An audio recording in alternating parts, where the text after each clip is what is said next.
Hi, I'm Christy. I'm happy to have you. This class, we're going to flow through some of the lunge poses that we generally teach in a yoga class. The low lunge, the high lunge, some twists, and some different variations, things that I like to have in pretty much all of my classes. You will need 2 blocks or a couple of books, something that you can put your hands on to find some length in your chest. So when you're ready, we'll find your way onto the mat. Go ahead and bring those props with you.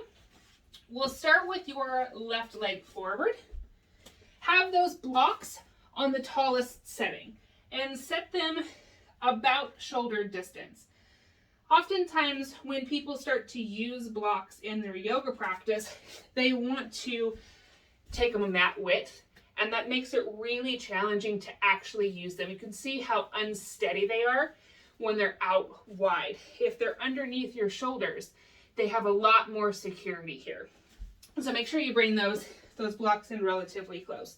That left leg is forward. Your blocks frame that foot, and we'll start to shift the hips forward. You can adjust the width of this stance by moving that back leg, and we'll start to move our hips back and forth, flowing into this kneeling lunge.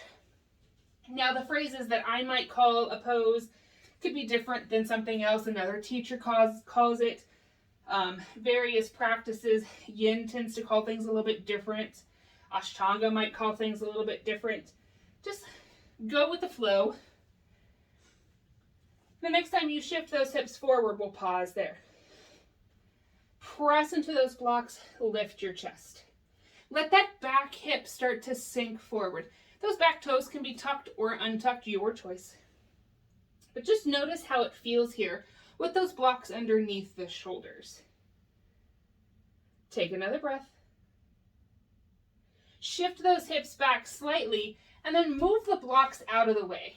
Just for comparison's sake, hands come to the floor. We'll shift those hips forward and try and lift your heart. For me, if I'm to do that, I have to come up onto my fingertips. It's just not as comfortable for me. I don't feel like I can get as much opening through my heart as I do when I use those blocks. So we'll take another breath here. Shift those hips back, tuck your back toes, and we'll lift your back knee up off the ground. Again, we're trying to find that length in the spine and that opening through the chest. So if you had gotten rid of the blocks, go ahead and find them again. Find that opening.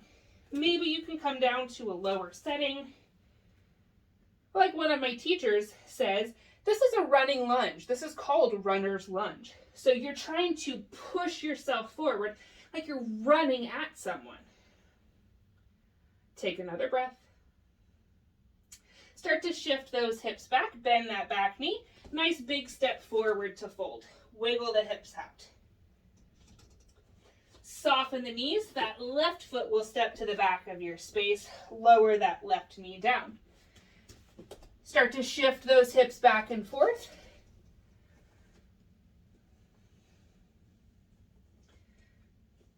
Creating some movement here in the hip sockets, in the hamstrings, the glutes.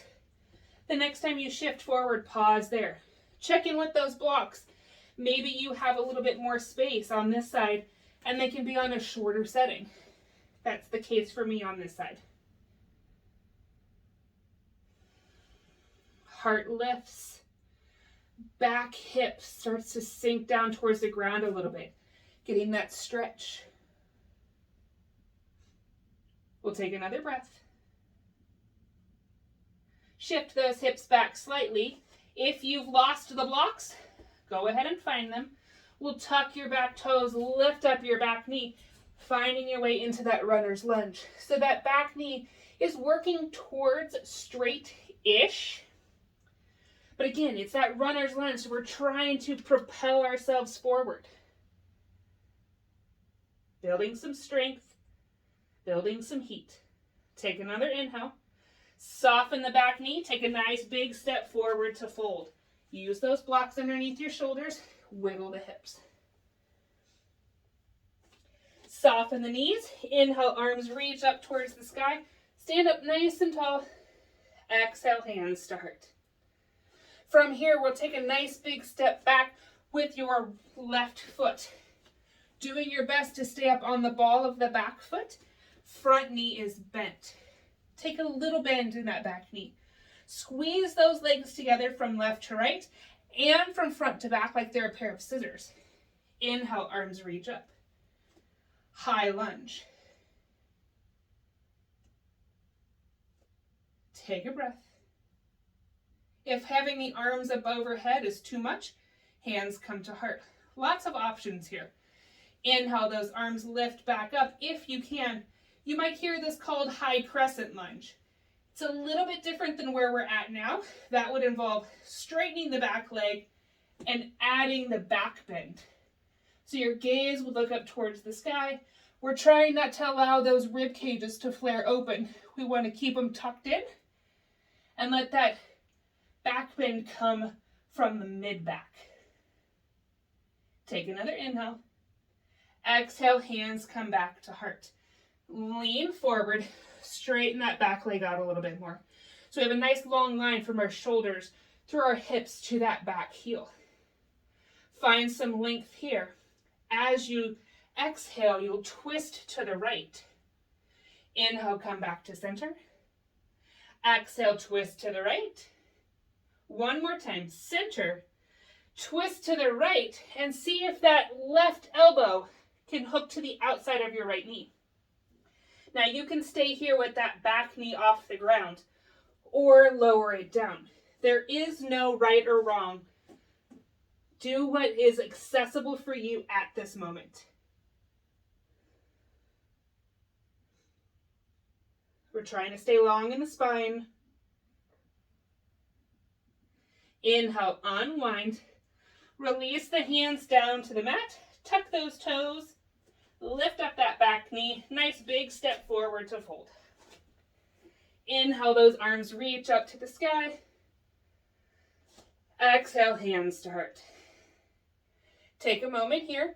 Bring your hands to your hips and just take some nice slow hip circles here.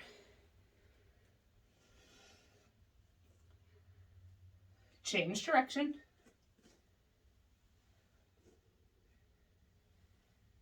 And then finding your way back to center. And we'll meet back at the top of the mat. Inhale, those arms reach up, stand up nice and tall. Exhale, hands to heart.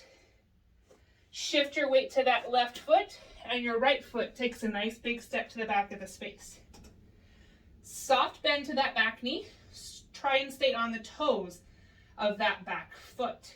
You're always welcome to put a pillow or a hand towel underneath that back foot, or shorten your stance.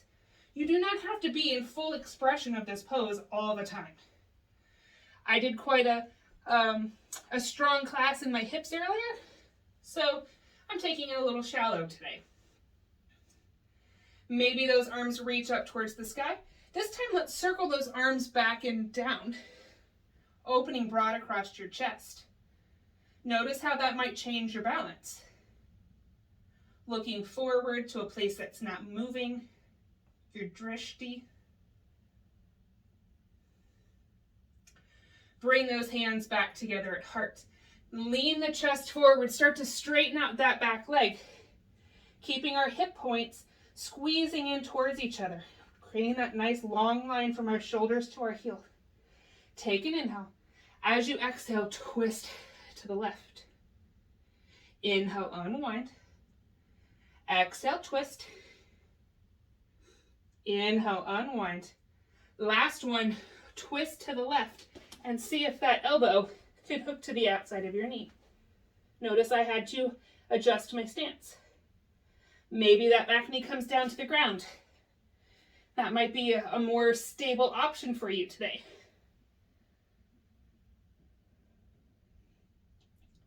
Wherever you're at, the legs are still working, they're still squeezing together. Nice strong pose here. Inhale, unwind. Release the hands down. From here, we'll just take that left foot back. Knees come towards each other, and then sway those hips side to side.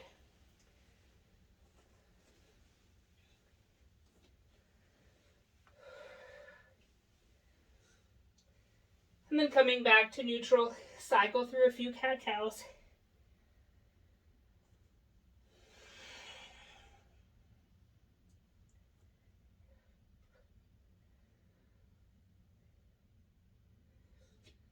And finding your way back to neutral.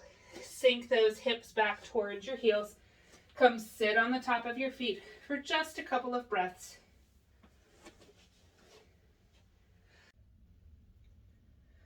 That lunge pose has lots of purposes. It can be used to build strength. It can be used to create stretch and length. It just depends on the purpose of it in that particular class, especially for athletes. If you're in the off season, we're going to use that pose to build strength, to create more awareness to the positioning of your body and create that resistance within the body, using those little muscles that we don't generally use on a day-to-day basis. Now, if you're in season, if you're training for a race or something along those lines, we're going to use lunge to be more of a stretchy pose, a little bit more twist, a little softer. Lots of reasons to do the pose.